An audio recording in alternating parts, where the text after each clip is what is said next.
Hi, welcome everyone. We're so happy to have you today. We're just going to wait 30 seconds to see as people filter into the webinar. If you have the ability, please put in the chat where you're zooming in from today. We'd love to hear from you.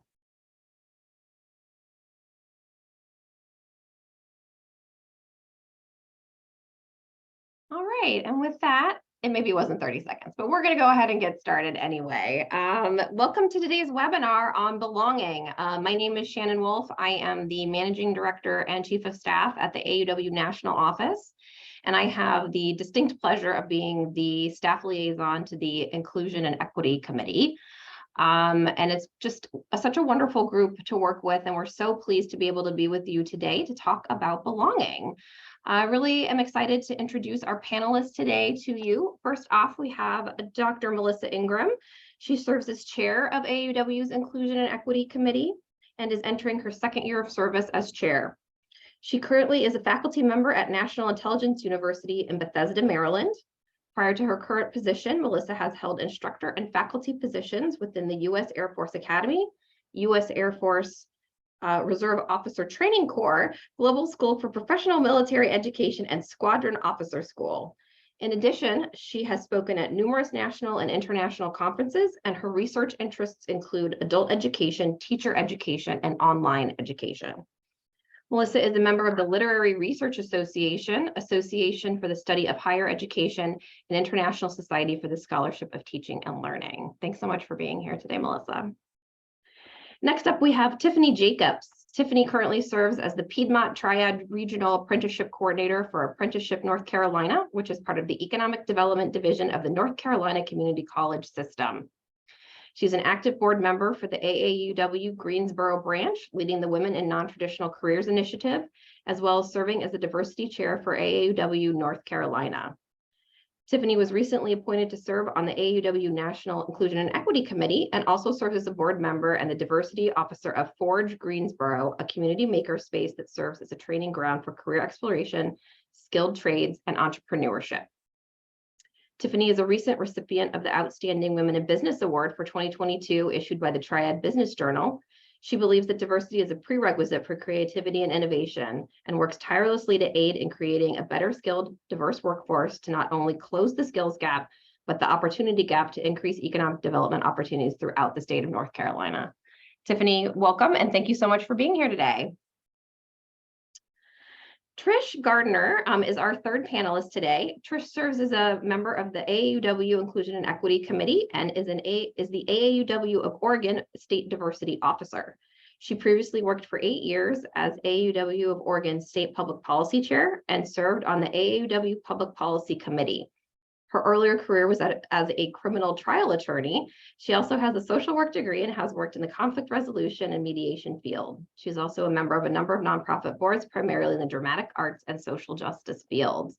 Welcome, Trish, and all of you, and thank you for what I'm sure will be a wonderful program today.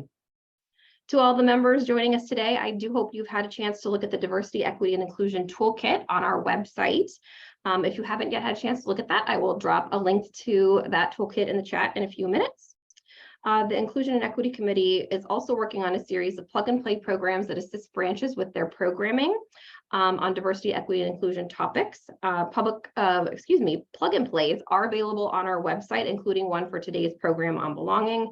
And that is actually live now, so we'll put a link to that as well in the chat. So today, Melissa is going to review the toolkit and plug-and-play resources that are available to members and member leaders for their use in branches. And then Tiffany and Trish are going to lead us through a great discussion on belonging. We'll also preserve some time at the end for questions. So please do use the Q&A function to put questions in for substantive questions for our panelists today.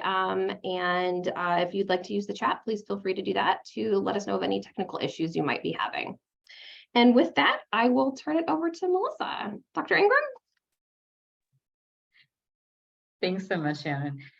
We realize that as great as the toolkit may be, if you can't access it, it's no good for you. So I just want to go over where you can find some materials on today's webinar. So if we could have the slides, please.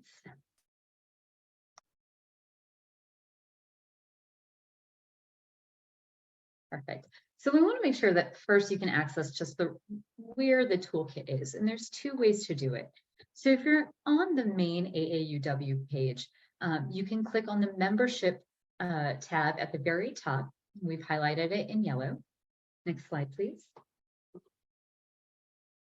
From there, click on governance and tools. Next slide. Once you click on governance and tools, you'll scroll down to the third tab, and that third tab will say Diversity, Equity, and Inclusion Toolkit.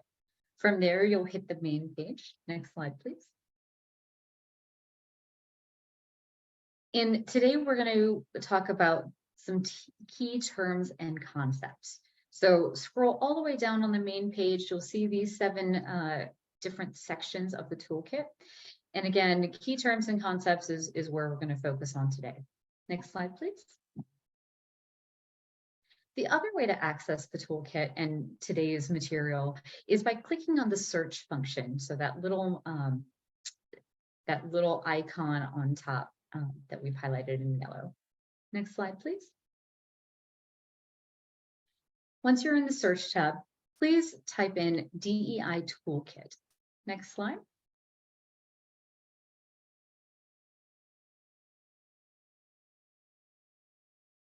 When you, the results that come up from the DEI Toolkit will show all the various sections of the toolkit.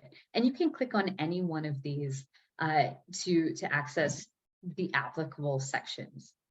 Next slide. From any of those, scroll all the way down to the bottom of the page, and you'll see this tab and this pretty icon that says Key Terms and Concepts. So please click on that. And then both today, next slide, please, will bring you, when you scroll down, to these terms and concepts that we believe are foundational for any inclusion and equity conversation. So today's webinar is going to focus a lot on intersectionality and unconscious bias. So next slide. And with that, I will turn it over to Trish. All right. Well, thank you for everybody being here. I don't need the slides up at this minute. That comes later on. Okay, great. Thanks. I don't want to have you guys looking at the same slide for, half an hour. But thank you so much, Shannon, Melissa, and particularly Tiffany, and all of you for joining in here.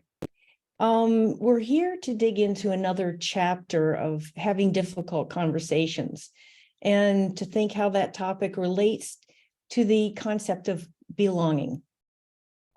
And as we begin this, let's face it, some of our conversations today are difficult, and it takes courage to embark upon them. We think, am I going to say something wrong?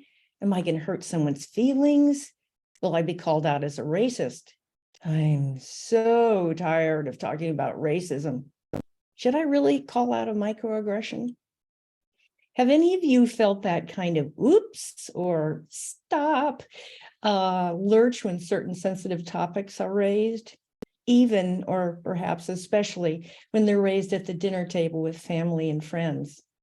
And it may very well be that stop is the right choice. But we're talking about when and how we can take a deeper dive into engaging in these difficult conversations. We're talking about conversations like this. Is it fair to hire people or accept college students ranking skin color over qualifications? Citizenship should be assigned by place of birth. Hi, my name is Sandra, and my pronouns are he, him, they.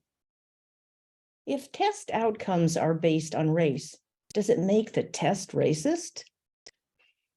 A community is in turmoil when a teacher is fired for her description of Christopher Columbus and his impact on the United States. That doesn't square with the version that he heroically discovered America. The inherent conflict might not be quite as overt, but how do we deal with these situations? Someone says, I don't see color. and I treat everyone the same. She's handicapped. She's an illegal alien. She looks good for her age. To someone who appears Asian, where do you come from? Referring to a woman, a man says, what she's trying to say is a college or university with buildings all named after white, heterosexual, upper-class males. Understandingly, many of us will simply choose to avoid, circumvent, or sidestep engaging in these conversations.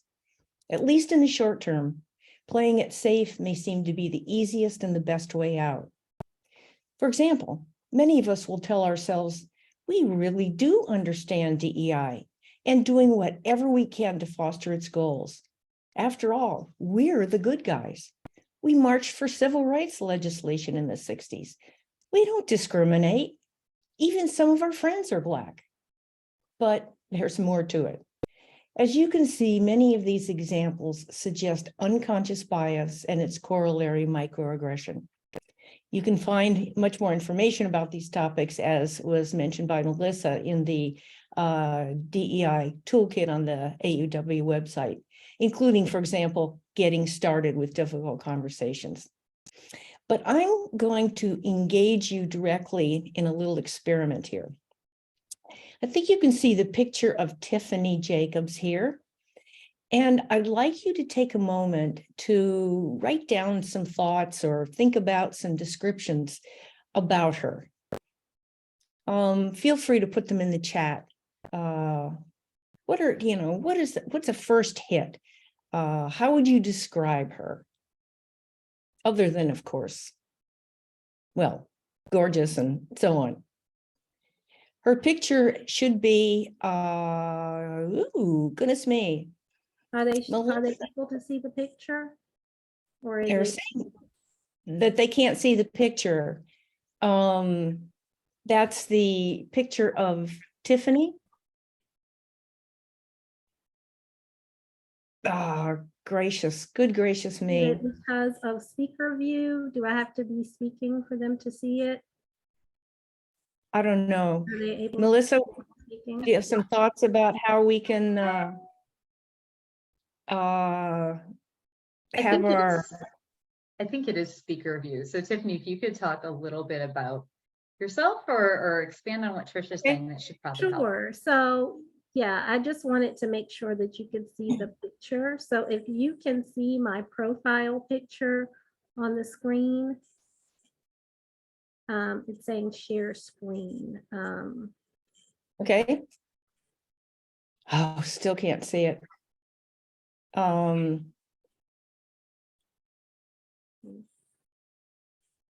Okay. Okay. It says you need to pin Trish. Actually, Trish isn't pinned. I'm about to pin Tiffany. There we go. Okay. Pardon us for the technical difficulties. Yeah, my apologies. All right. Are we? Are they able to see it now with the speaker view? Nope. Nope. Okay. Okay. All right. Well, I wonder, Tiffany, if we could have you, as you were presenting yourself initially, and then just go off camera briefly and then come back on. How about that? Sure, absolutely. Just give me a moment and I will do that. All right. All right. So thank you, by the way, for all the suggestions from everybody. I think you heard the great introduction of Tiffany. And she is hopefully going to be on counting one, counting two. Well, I tell you what, I think everybody remembers Tiffany as she gave the introduction that this is Tiffany. And this is, this smiling individual. There she is. Are they able to see me now? Or yes, they can see you. Camera? Yep. Okay. Yes. They can see Hello. you. Yay. So, Tiffany, we've had an interesting time getting this all together, haven't we? And- Absolutely, absolutely, Trish. It's been a while, but hopefully everyone can see me now. And if you could just take a moment, I know you all heard my bio earlier, and you can see me on camera now. And just Friendly. on what you've heard and what you know about me from just this introduction, if you could do just a flash judgment. Right. Just something, what your opinion is of me based on what you've heard and based on what you've seen thus far. If you could maybe put that in the chat, some sort of flash. And then I'm going to say goodbye to you briefly. Hold that thought, everybody. And then, Tiffany, you want to remove yourself, and then she's going to be here later in the conversation. So I like this: professional, beautiful, long-haired, well-educated, lovely and open to conversation. Wow, I think you guys have it. Okay, Tiffany. Ooh, lovely, nice voice. Tiffany, you ready to come back? Let's see, because dealt with the tech situation with a smile. Thank you, thank you. Sounds like someone who's done that before. Okay, Tiffany, you ready to I think we have someone else joining us. Let's see, who is that? Yes, well spoken. Okay. Okay, Tiffany, let's see. I think you're going to bring someone on. Yes, so I Okay. am going to. Yes. Yep. come You're going to back. bring someone on here. Okay. Okay. And as soon as you can do it, I know we've kept our audience waiting a little bit here. Oh. So when we talk Yeah. about unconscious bias, why does unconscious bias enter the picture? Well, researchers. And Tiffany, I'm Yes. just gonna, have our audience think about, did we have a different reaction when you came on dressed like this versus the other Tiffany that we saw? So anyway, go ahead. I'm sorry, I interrupted you. No, I appreciate that. So basically, and I see some of the comments in the chat where it says that I'm trying to hide, or hoodies make me nervous. I look harder in the face now. Yep. Right? That I look less confident. Just lots of different flash judgments based on just a hoodie. I just have a hood on. I haven't changed anything about myself. I wasn't wearing makeup before. I'm not wearing any makeup now. Just pretty much, fresh faced, but the very same person. But sometimes perception is a reality for many. And so why does unconscious bias enter into the picture? The researchers say if you have a brain, then you have bias. And it comes from a human effort to organize information and input. It has been shown that we receive approximately 11 million pieces of information each second. And we are not computers. So therefore, we cannot consciously process all of this information that we're receiving. So we rely on our unconscious brain, which has a huge capacity to process and retain information. And it does so by relying on that human ability to recognize patterns very quickly. It relies on habits and intuition. And this process takes place not only by deciding on so-called facts and data, but it also is defining on what is bad and what is good, right? And that can be dangerous because it also is deciding what's right and what's wrong and what's appropriate and what's inappropriate. And the problem is that these assumptions are also often based on our individual life experiences and our perspectives, which remains largely unconscious. And these assumptions can be flat out wrong sometimes, and it gets worse because you may have heard of confirmation bias. And that's a tendency to interpret new evidence in a way that supports or confirms one's existing theories. But once we've heard misinformation, right?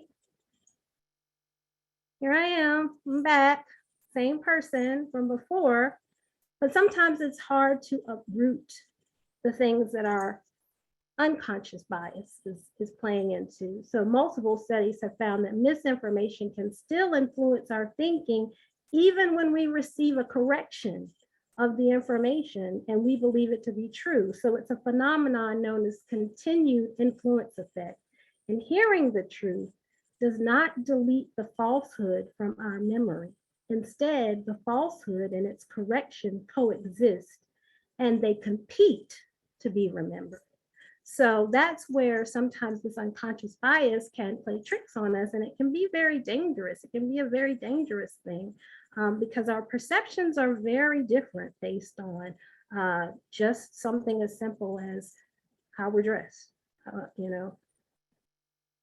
That's right. That's right. Thank you, audience, and of course, Tiffany, for engaging in this. I'm going to be talking a little bit about a corollary to unconscious bias, and that's microaggression. Microaggressions are the often subtle and everyday verbal, nonverbal, and environmental slights, snubs, insults, whether intentional or unintentional, that communicate hostile, derogatory, or negative messages to target persons based solely upon their marginalized group membership. Some concerns have been expressed about the use of this term. One, the impact of these statements or behaviors is not necessarily micro or minor, it's more. Some object to the word aggression, particularly in the context of unintentional acts, suggesting, for example, micro insults, micro invalidations. Tiffany Jana, not our speaker here, who is a co-author of Subtle Acts of Exclusion, How to Understand, Identify, and Stop Microaggressions, suggests using the term subtle acts of exclusion. Regardless, here are some examples. An unintentional microaggression, like asking a student of color, which scholarship did you receive for admission to college? Or using words or phrases like blacklist, man up, or that's so gay. Intentional or conscious microaggressions. An example, flying a Confederate flag. Perhaps even the use of the phrase, all lives matter. As we indicated at the outset, our goal here is not to have everyone launch into every conversation that might seem difficult, but to think about and establish some guidelines about how to transform difficult conversations into compassionate conversations. In undertaking these efforts, we have two suggestions, not answers, suggestions. First is to add the word belonging to DEI. So we talk about and enact diversity, equity, inclusion, and belonging, DEIB. You probably already know these definitions, but in brief, diversity generally means having or being comprised of different elements. Equity, justice, what's fair. Inclusion, the practice of including and accommodating people or groups different from us.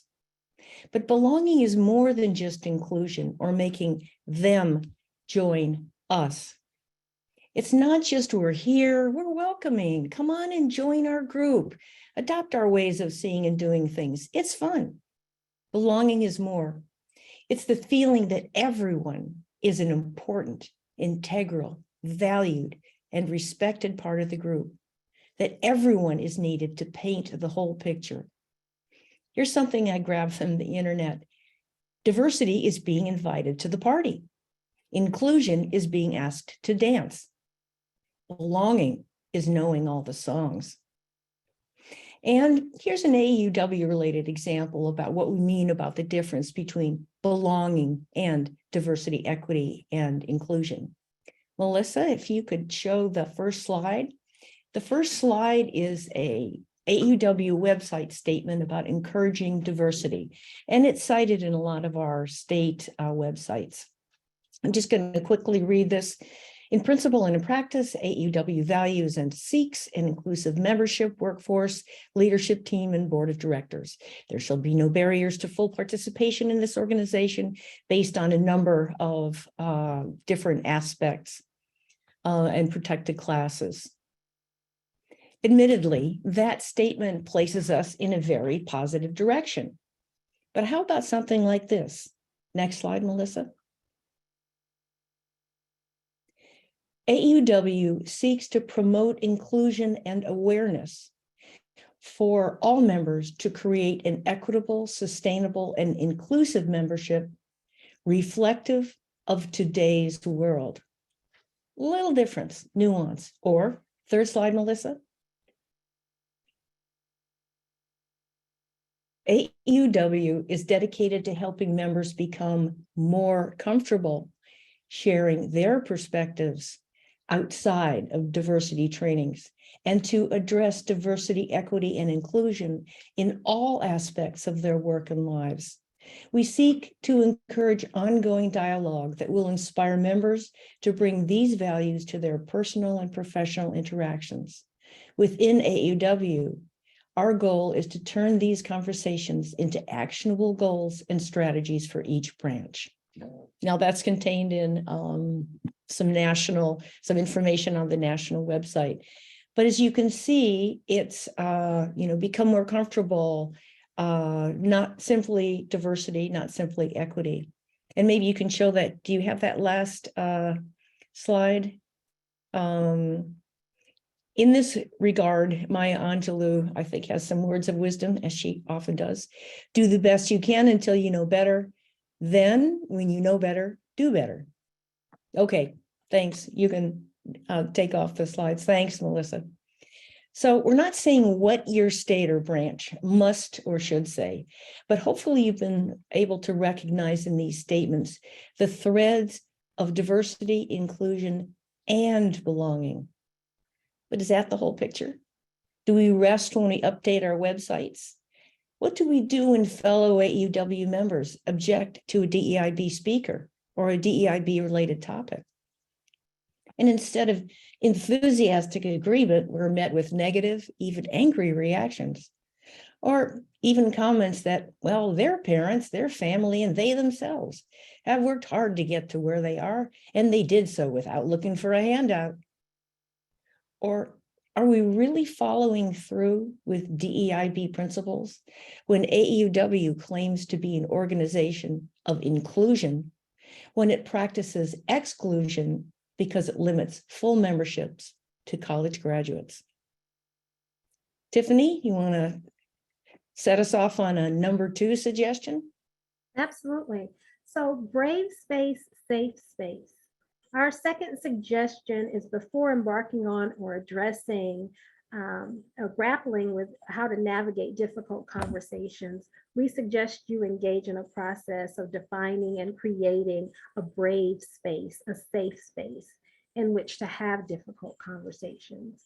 And these spaces won't look the same in every setting. So family communication is very different. AAUW branches have different values, different experiences. The point is, it's important for the group to consciously decide and agree upon the ground rules. So you want to set ground rules before the difficult conversation begins. And not too long ago, one of our AAUW branches was seriously divided on whether and how to take on a position of a community issue. And their ground rules, they invited interested parties, welcomed all points of view, and read statements for members who were not able to attend. And while holding a talking stick, each member spoke. And so the result of that is a position all could agree on, and a renewed sense of membership and belonging was able to be cultivated.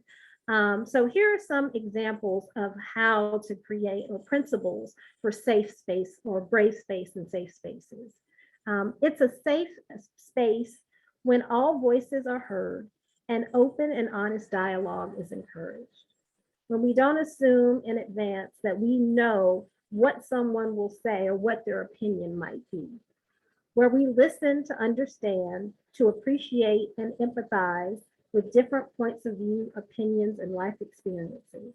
So when it's your turn to talk, you want to use I statements to explain how you feel. So you would say, in my experience, or the way I see it. A brave and safe space is also where we recognize that the truth can sometimes be uncomfortable. I always say, speak up even if your voice shakes, and complicated sometimes, but we assume positive intent and goodwill even if we disagree. If your differences become just too much to talk about, sometimes you may just need to focus on the things that bring you together, the common interests and the values that you share. But this is not easy territory, and we recognize that. But after all, what can be done with diversity, equity, inclusion, and belonging efforts if they divide us more than they heal us? Trish. Sure.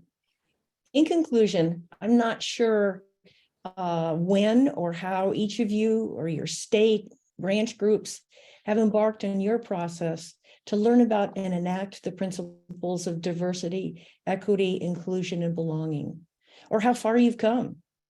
But we have an opportunity, all of us, to chart a new, reinvigorated course. What DEIB is, how it is defined and expressed, what brave and safe spaces are. These are no longer static concepts. It doesn't exist somewhere out there. It's about examining our real world relationship to it with courage, honesty, and positivity. Embracing belonging and using brave space, safe space principles can guide us in converting difficult conversations to courageous, compassionate conversations that foster rather than erode our communities. Thanks so much. I guess we're back to Melissa or Shannon.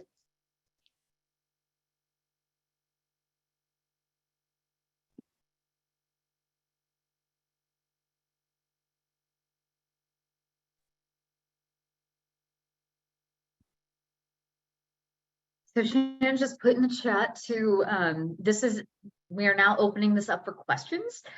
Please use the Q&A function for questions and we will answer them as quickly as we can.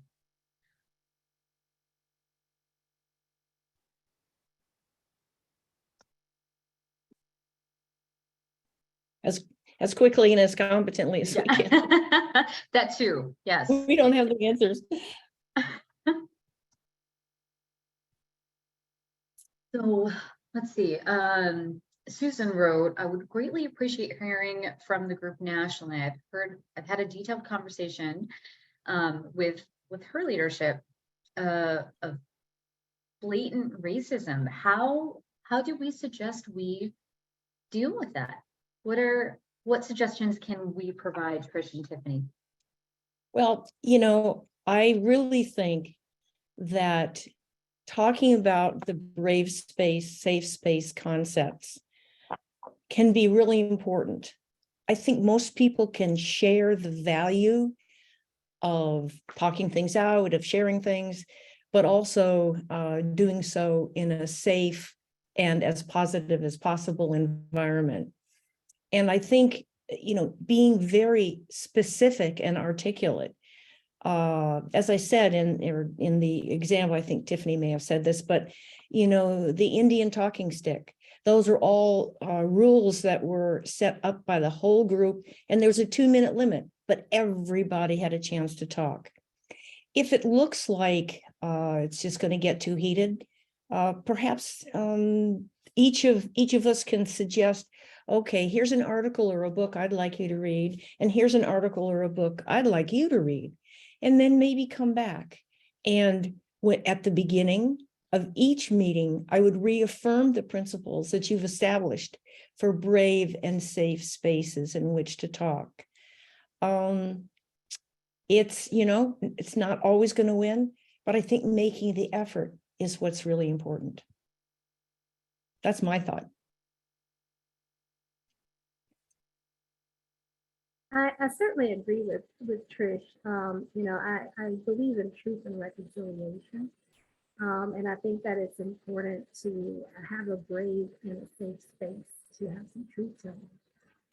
And I think that when, again, those conversations are hard and they're difficult, and that's why we provide these tools to be able to help try to facilitate some of those conversations.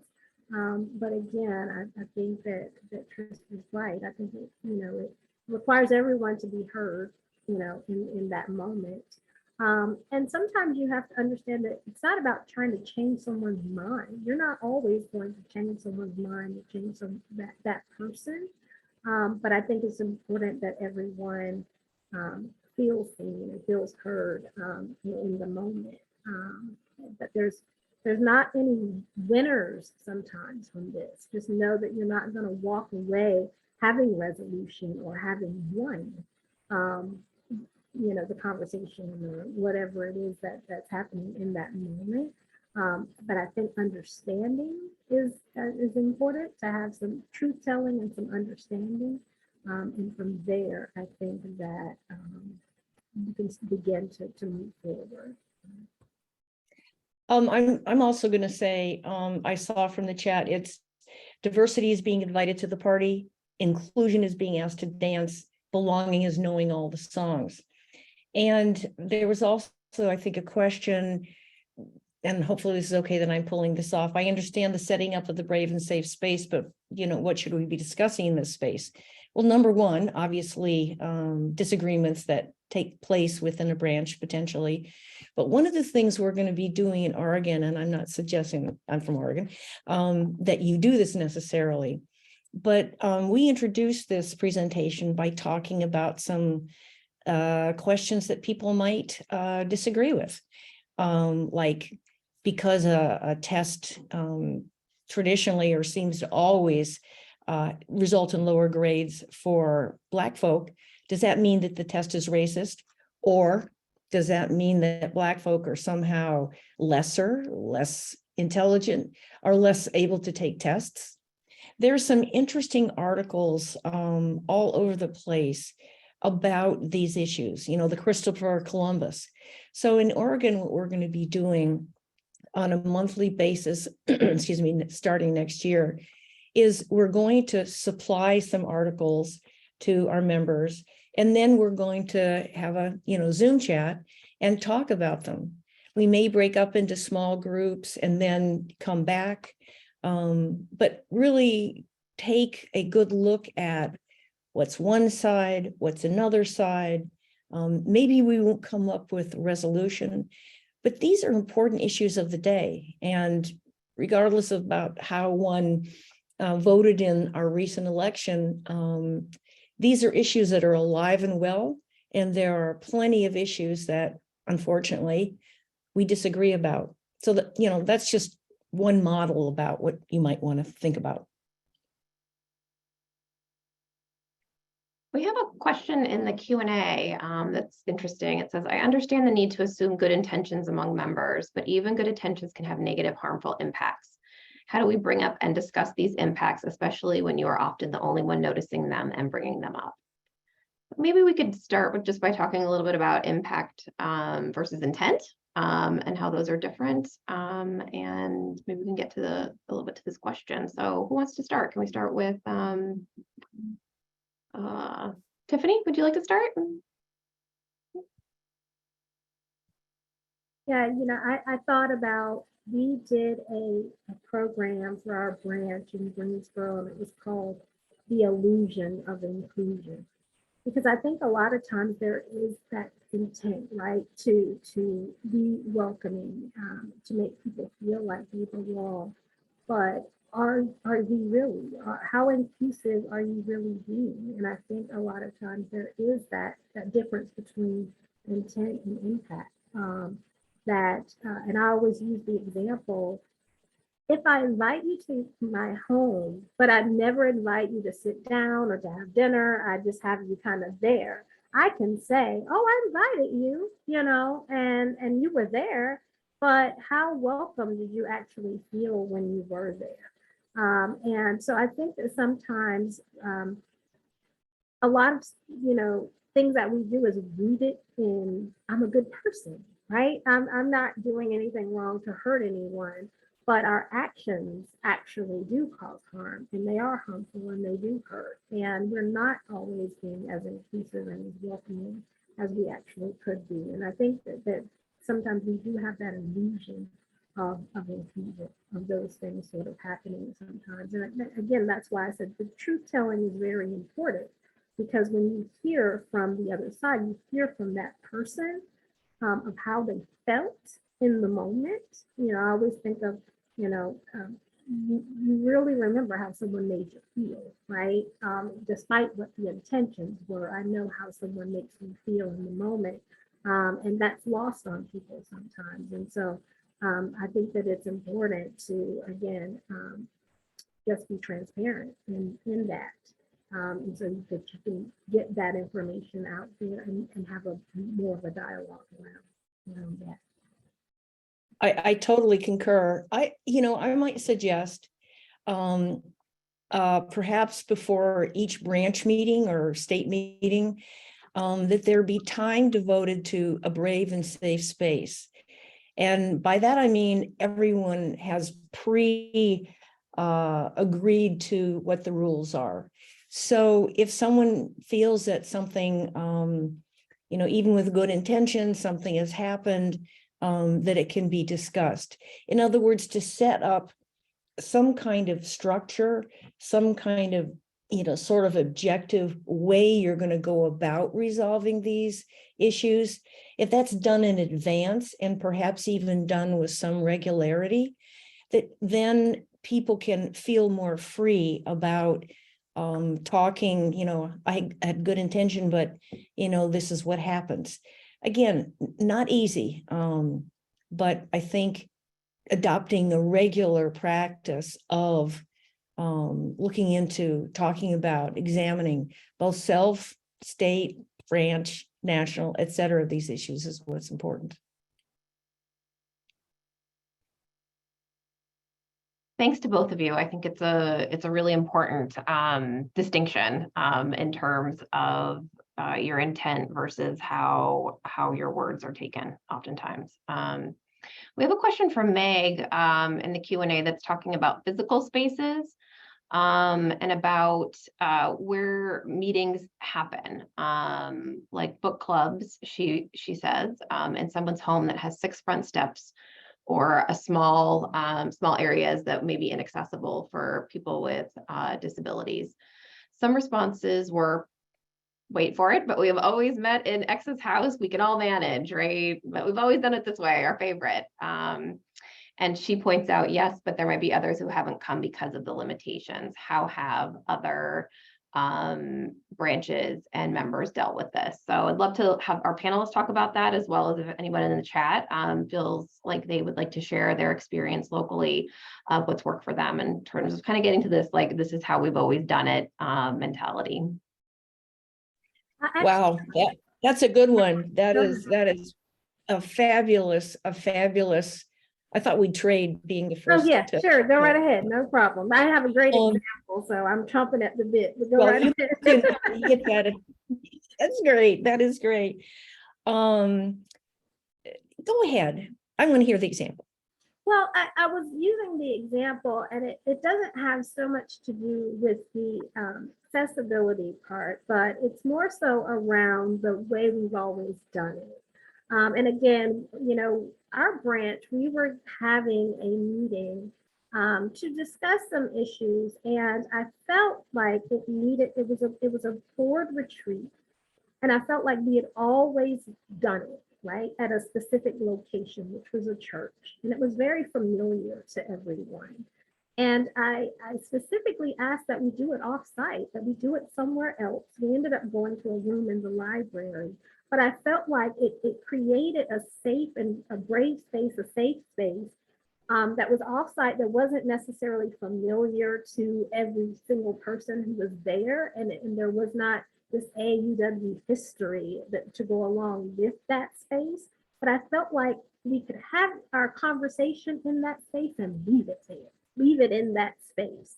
But it really gave us room to be transparent and to have open dialogue But there was initially sort of some pushback there. Why do we need to move? You know, we already have the space reserved. We know we can go there. This is our spot. And I was like, no, I think we need to get out of that mode. We need to move. We need to go somewhere else. And I think that it's important sometimes in order to just reestablish new things to take it somewhere else. And I think that it was a good thing. And I think that they saw the benefits of it once we were out of that space and into another space. So growth can be done even in something as simple as moving and changing locations and spaces. But when you talk about the equity piece or the accessibility piece, absolutely. I mean, you know, that really gives the opportunity to look at things through a more equitable lens and look at, you know, why we're doing things the way that we do it. And maybe it's just been an oversight. Sometimes you don't know until you're faced with something that requires you to look at it through a different lens. And then you can see it more openly and change it. You know, there's no reason why you can't change just because you've always done something new. As I anticipated, that a great response. I think what was done in this example is there was an intentful change.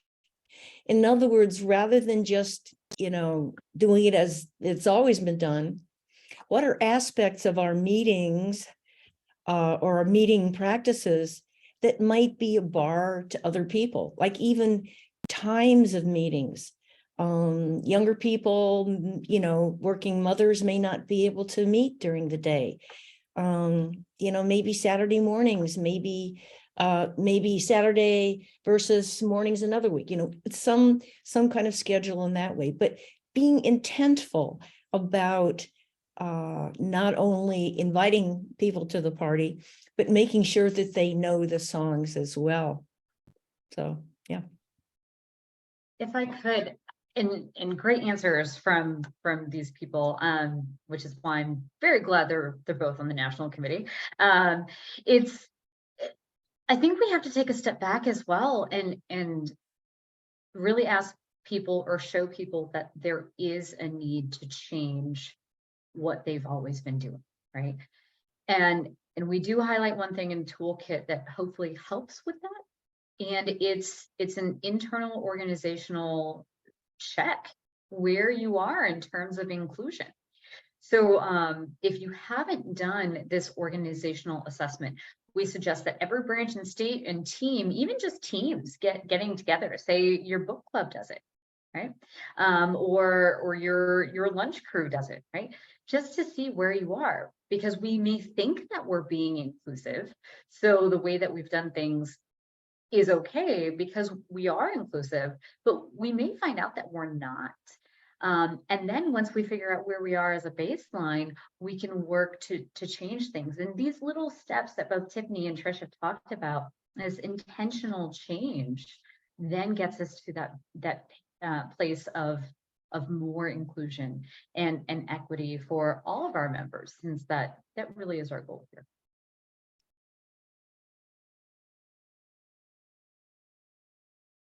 Trish, can you talk a little bit about, you said you're in Oregon, you sort of had this conversation about different aspects and how you could sort of reach people in different ways. Was that an intentional effort, as sort of Melissa was just talking about, in terms of looking at, you know, really taking a step back and looking at what you're doing? Or did it sort of happen more as suggestions from folks? Tell us a little bit about how that actually came to be and what the board's role was in that. Well, I think it's a little bit of both. I mean, I think, frankly, you know, as we hear, we need more members. Well, I kind of go a little bit nuts when I look at DEIB as, you know, a way to get more members. It does, but we need to create a sense of belonging as well. It's not, DEI isn't just a tool so that we can increase membership. It's perhaps a way of getting out, reaching out. But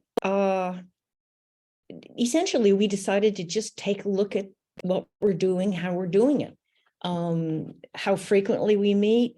There was even a discussion about book clubs.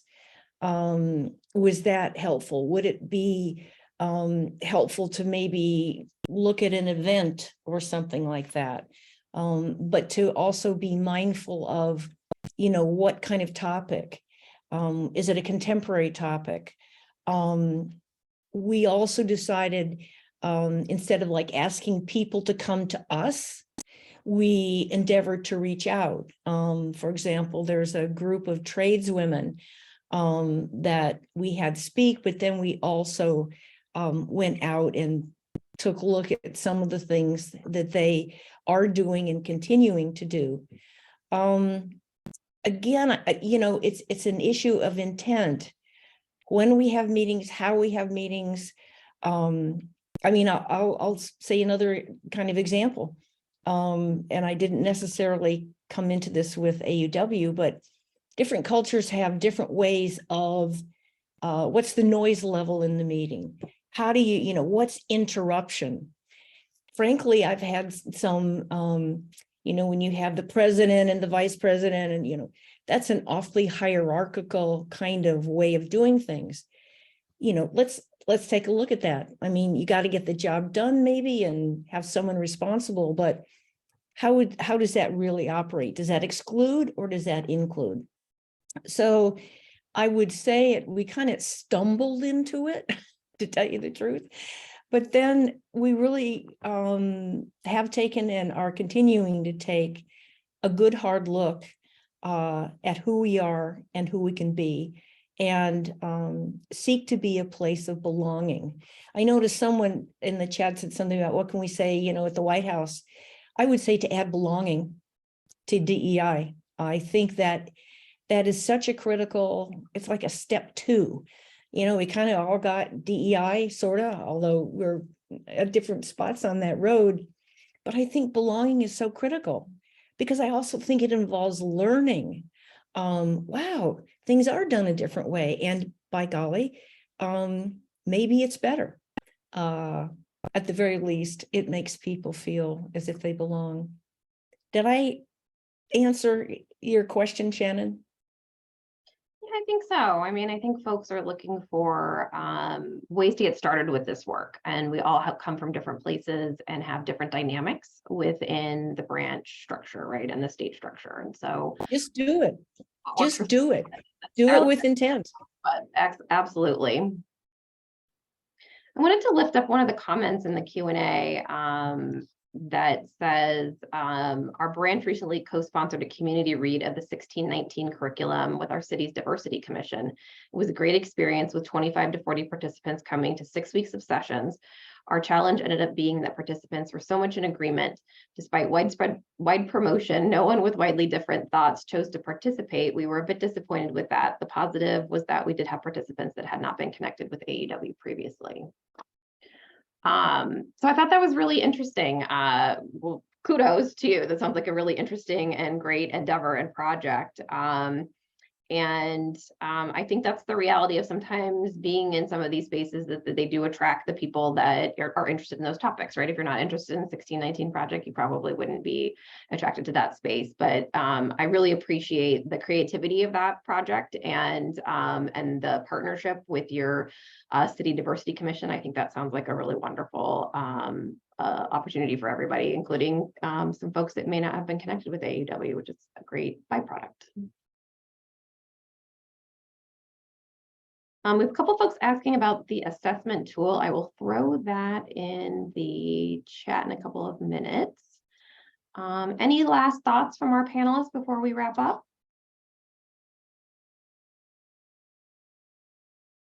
I just want to say thank you. I really appreciate everyone's attention. This is such an important issue, and it can be so enlightening and broadening, and yeah. Thanks so much. And Tiffany, I've really enjoyed working with you on getting this together. Hey, Trish, thank you so much. And you're right. This is such an important topic. I'm so very passionate about it. One of the comments that I saw in the chat was, once you create that brave space and that safe space, what do you talk about? And I think that that's where you can utilize the toolkit in kind of seeing where to start. Start with the basics. you can start with just that terminology and having discussions around those key terms. There's just a lot of discussion that can come out of just familiarizing yourself with the terms that are in the toolkit and creating discussions, a catalyst for conversation around that.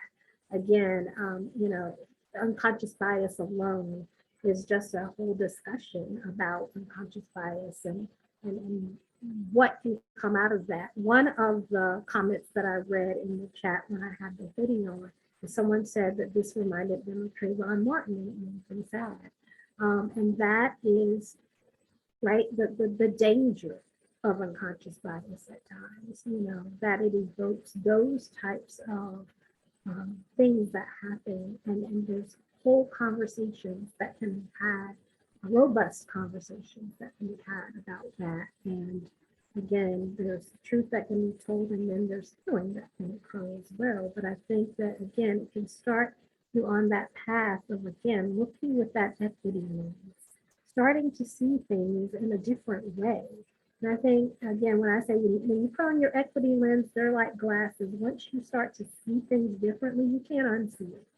And I think that it's important to just start having those kinds of conversations. So if you're, stumped at what to talk about, once you've done that and you've created those community agreements and have those safe spaces, utilize that toolkit and really do a deep dive into that terminology. And that's what we, Trish and I tried to do with just this session alone. And we've had such a robust conversation around just looking at belonging and microaggressions and unconscious bias. So you can really start to pull some of those terms. So if we could, I know we only have a couple minutes left, but we'd love to show you where you can find more information on what we talked about in terms of our plug and play program in the toolkit. So using the whichever method is best for you to get to the overall diversity and equity inclusion toolkit. If you can go to the next slide. You'll go all the way down to on the main page and click on Plug and Play DEI programming. From there, you'll see a bunch of different programs that are all based on webinars from the previous 2 years since we've rolled out this toolkit. But the one for today is focused on belonging. And we divide this up into 4 different sections. So those that don't have any facilitation experience can still take what we hopefully these tools and enact a great program. In this case, we suggest to break it into 2 parts so you can have meaningful discussion. But as always, this is just a starting point. So next slide. We provide an overview of how the purpose behind these and how we think it should run. Next slide. And then we give you some prep, some things to do ahead of time. Again, this is a starting point. So we would definitely want you to make these programs your own because you know your audience. Next slide. We do have some expectations because this is a mutually beneficial experience. So we put in expectations for both the facilitator and anyone participating. Next slide. And then when we run through kind of a rough idea of how the plug and play should be administered. Again, this is just a starting point for those that just need some ideas. Next slide. With that, we'd love to get feedback or get ideas on what else we can include to help you. So please email us at diversity@aauw.org with your suggestions and comments. With that, Shannon, over to you. Great. Well, I want to thank Melissa, Tiffany, and Trish for a wonderful discussion today. I want to thank the 180 members who were on this webinar today. I hope you found it as important and as really very interesting. I'm going to take a lot of things that we heard today and think about how I can incorporate them into my personal life, if not my professional life. And we're really just grateful for everyone for being with us today. So we hope that you can take a few minutes and fill out our post-webinar survey that will be coming to you after we jump off today. And as Melissa said, if there are any topics that you think would be great for us to cover in future webinars, you can either pop it in the post-webinar survey or email us at diversity@aauw.org. Hope everybody has a really wonderful evening, and we will see you all on a webinar soon, I hope. Good night, everyone.